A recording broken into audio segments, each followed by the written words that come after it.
ame tarata la juillet kalo kilita ani woro samba fila ani muganani amunu sogolendo ana malikono maliko ka malikono feni bolo siraw sanfɛ abala jaralen yatuma o bismillah bi aka kuno feni olu keneka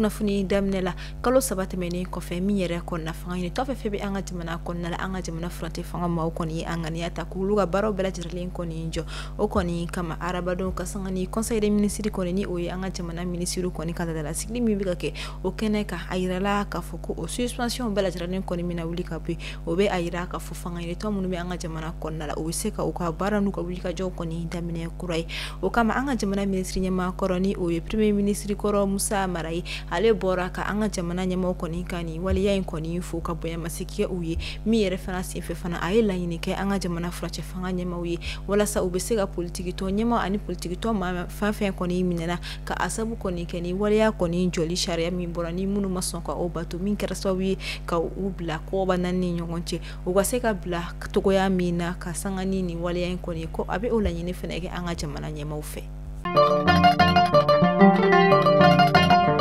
Sori Ibrahima Jarani alere koni ye comptable karo ka fo société de distribution de marque konna ni oye Sodima Sarli koni wati koni nana ake ma saba ulu koni nyagile karo ka fo Sodima ma ofe wal masika kerula kasabo koni keni yuruku koni ni oye bara ora era koni na folo koni yele mali ka ira la ka fo samba fla antanduru wakati ule karo ka fo chakela saba o koni kuntalo ni karo ka fo Sodima Sarli ma ofe munu koni ka bara koni kume war ko bina ku yere koni ka ore kama o ma saba koni kemula ka unyengi karo ka fo bara ora era koni na folo kuma yele malla ni odobe tani ke karo ka fo maduku kulibali fo ta se Bukari Ajeda Traoré ma saba na yere koni kunyi Sori Ibrahima Jare kiri koni kelen ko fe ayira la ka fo ma flaton no koni no fo shima yala nga fe mi Sori Ibrahima Jare ayira la ka fo abita fo se wari milliard kele ani akun kan fende la akonye ore koni ngana mu mi yara koni kumeke karo ka fo ni sheke munu koni meke ka do sanu dafe ani karo ka fo barakela to koni ka sara ko dafe akoni mi o wari koni yelema ka o bla kata hayre koni togola ikaro ka fo entreprise la mi yara koni togo de Sonetra Sarli koni ni wakati na anyangila wa airala ka fo abina santan ka sore koni ke mina adatukulen koni beto wa o kofe abina boni karo ka fo juruye mi akana abimin koni sara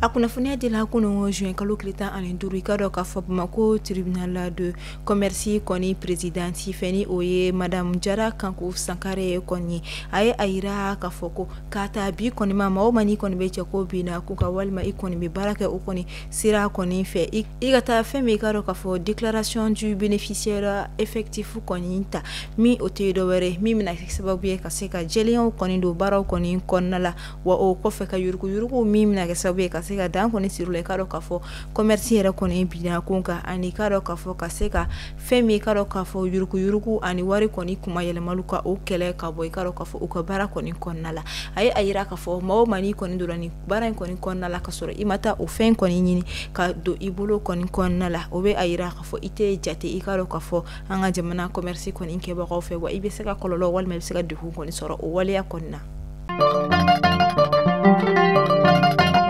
fanga nyinito oluka franyongani oyo coalition du 31 mars oluni karo ka fo exini olukoni ka barabeno anga jamana femi karo ka fo akala flu koni kunya bolima olukoni nyokonye ke karo ka fo CCB konna la Centre International de Conférence de Bamako koni konna la mira koni kene ka ukumara karo ka fo fanga nyinito koni ka wole obla jorole njoli ka minkara abikalo sababu yanko bo koni kuntika barake me kene koni ka abeta femi karo ka fo abeta biduru boyanko luma koni willa ka bo sali kono kadaka uye ayira ka fo nulu kon be coalition signataire du 30e mars ni o koni u koni farala ka nyogon ka jemi koni sigi ko to da ko coalition du 30e mars ko olu sintala kadaka uye ala nyine koni ke u kanyema walma u koni ta to nyogon ni oye u fanga ni ton koni ma to we munu koni minene do u ka se ka bla choko ya mina uluka la yine yoye ni o koni la yini masawati o ba yira fo ko lu koni sente je kulu koni na o kama egi koni president oye ayira ka fo aka kuma konna la ka aprepere latike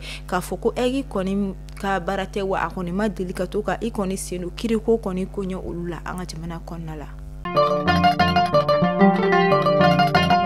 Maria Jara ani a denkɛ Habib Samuel Keita olu kɔni ka fara masaba wɛrɛ kan olu kɔni nana kiritigilamaw ɲɛma siɲɛ filanan tuguni ka sanga ni juillet kalo tile 11 tɛmɛnen Ala Musa don na. Maria Jara ni ale yɛrɛ si bɛ san 39 na ale kɔni ɲangila ni san 5 kɔni kaso de ye wa min kɔfɛ a bɛna tila ka dommage kɔni sara min ye sefa wari million 10 bɔɲanko ye k'a da a kan a ɲangilen don ka sanga ni yuruku ni wari kɔni kuma yɛlɛmali dɔw kɔni ye i ka dɔn k'a fɔ min yɛrɛ kɔnina a n'a tɔɲɔgɔn bɛɛ lajɛlen kɔni ɲangira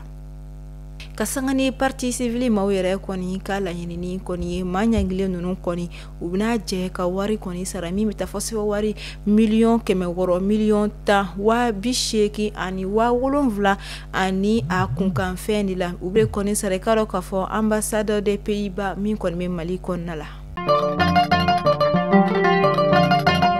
Farikolo ɲɛnajɛ bina k'u ka fɛn min ye la JUSM ni o kɔni association des journalistes sportifs jumal ni o ye an ka jamana kunnafonidila farikolo ɲɛnajɛkɛlaw kɔni ka jɛkulu min bɛ an ka jamana kɔnɔna la an ka jamana fɛn min ye a arbitre kɔrɔ ni o ye Koma Kulibali ye ni ale de kɛlɛ ka dɔn k'a fɔ arbitre fɔlɔ an ka jamana kɔnɔna la wa a kɛlen de don an bɛ wagati min na i ko sisan minnu kɔni delila ka i ka dɔn k'a fɔ Coupe d'Afrique des Nations ni o ye kan ye ka arbitriya kɔni kɛ o la ka sanga ni sibirido juillet kalo tile 13 tɛmɛnen ye o kɔni kɛra sababu ye kɛnɛ ka min na u kɔni bonyamasegin kɔni ta ka ɲɛsi ka dɔn k'a fɔ Koma Kulibali ma min yɛrɛ kɛnɛ ka u ye jɔnjɔn ta k'a di a ma ka kɛ waleɲuman dɔn ani bonyamasegin ye a ye.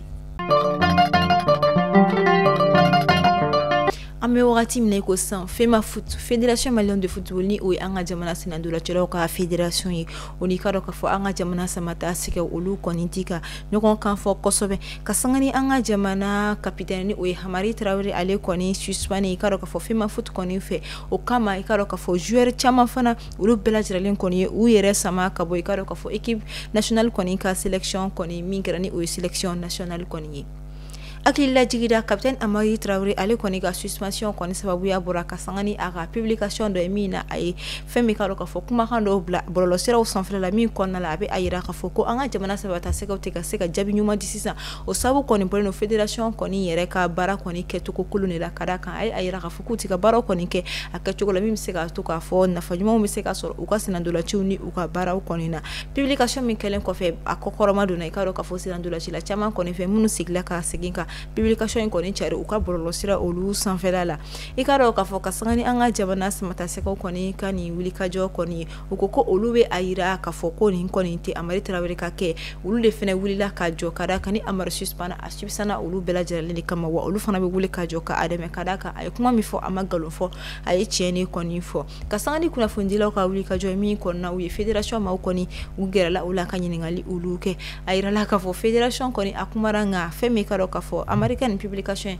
u ma jaabi jɔnjɔn di u la u ma kuma jɔnjɔn di u la maaw bɛ u yɛrɛ ɲininka o b'a yira kuma in tiɲɛ de don walima mun de bɛ yen nɔ nka an bɛ wagati min na ko sisan jamana samata sɛgɛw bɛɛ lajɛlen n'u ka fara ɲɔgɔn kan ka Hamari Traoré kɔni dɛmɛ an b'a fɔ ala ka jisuma ko nin ko in fura ye ala ka yelen da nin ko in kan ala k'an ka jamana senandolaci sankɔrɔta.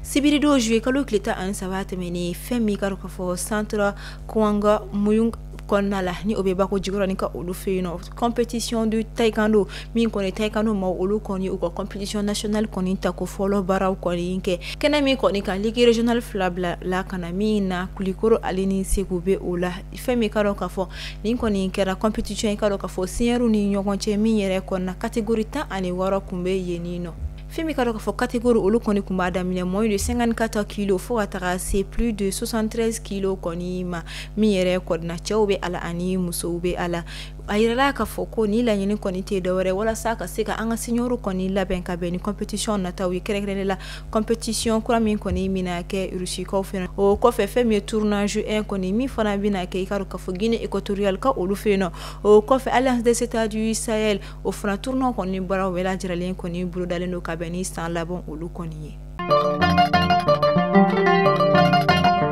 kɛra jeu kalo tile 14 tɛmɛnen na karido Berlin kaw fɛnɛ ni o bɛ Allemagne jamana kɔnɔna la Espagne ale kɔni kɛra champion d'Europe kɔni ye tuguni ni ye o siɲɛ 4nan ye min na a kɛra i ka dɔn ka fɔ san 1964 o kɔfɛ 2008 a kɛra ye kɔfɛ 2012 a kɛra o kɔfɛ ɲinan 2024 a tilara ka kɛ a ye tuguni nin kɛra nisɔndiya koba ye i ka dɔn ka fɔ Espagne kaw ani ka dɔn ka fɔ a jamana kɔni sigibaga bɛɛ lajɛlen bolo. An bɛ to farikolo ɲɛnajɛ bina kun ka ayibi fɛn min ka dɔn ka fɔ dɔgɔkun furancɛ tɛmɛnen kɔni na min baaraw kɔni daminɛla juillet kalo tile 13 k'a kun cɛ juillet kalo tile 14 ka dɔn ka fɔ kulikorokaw olu fɛ yen nɔ fɛn min ye journée sportive au féminin ni o kɔni musolakaw kɔni tɔgɔla don fɛn min ka dɔn ka fɔ farikolo ɲɛnajɛ kɔni bina kun kan o la ɲɛnamayala an ka jamana kɔni région filanan kɔnɔna la ni o ye kulikorokaw olu fɛ yen nɔ i ka dɔn ka fɔ association pour la promotion de la jeunesse et du sport ni o ye APJ a présidente madame Si Aminata Makou Traoré o ni ka dɔn ka fɔ a ka jɛkulu maa tɔw kɔni wuli ka jɔ kɛ Kulikoro région kɔnɔna la min kɛnɛ kan o kɔni formation kɛ i ka dɔn ka fɔ musolakaw kɔni ye kunna minnu kɔni ka baara ye farikolo ɲɛnajɛ ani ka sensibilisation kɛ maaw kɔni ye minnu kɔni bɛ ka musolakaw ka farikolo ɲɛnajɛ kɔni ye ni yecogo jugu ye walima ni yecogo suguya wɛrɛw ye min kɔni tɛ ɲuman ye kosɛbɛ o kɔfɛ compétition kɔni kɛra min yɛrɛ kɔni kɛra basket kɔni bina ku kan i ka dɔn ka fɔ Kulikoro i ka dɔn ka fɔ o équipe ni Bamako équipe ni ɲɔgɔn cɛ Kulikoro kɔni ye jɔyɔrɔ kɔni fɔlɔ sɔrɔ nin kɛnɛ kan ka jɔnjɔ kɔni sɔrɔ min yɛrɛ kɔfɛ attestation dira ka a kɔni kun cɛ ni nisɔndiyaw kɔni caman ye. Mali kunnafoni bɔlɔlɔsira lajɛbagaw a tulo garisigɛ kɛra ni kunnafoniya damadamaw de ye an b'a fɔ aw ni ci a ka lamɛliko ɲuman na a y'aw sɔgɔlen to Mali kunnafoni bɔlɔlɔsiraw la kunnafoniya jɛlenw bɛ sɔrɔ yen di aw kan bɛ don wɛrɛ ni Ala ma basi kɛ ni aw la Ala k'an ka jamana basigi.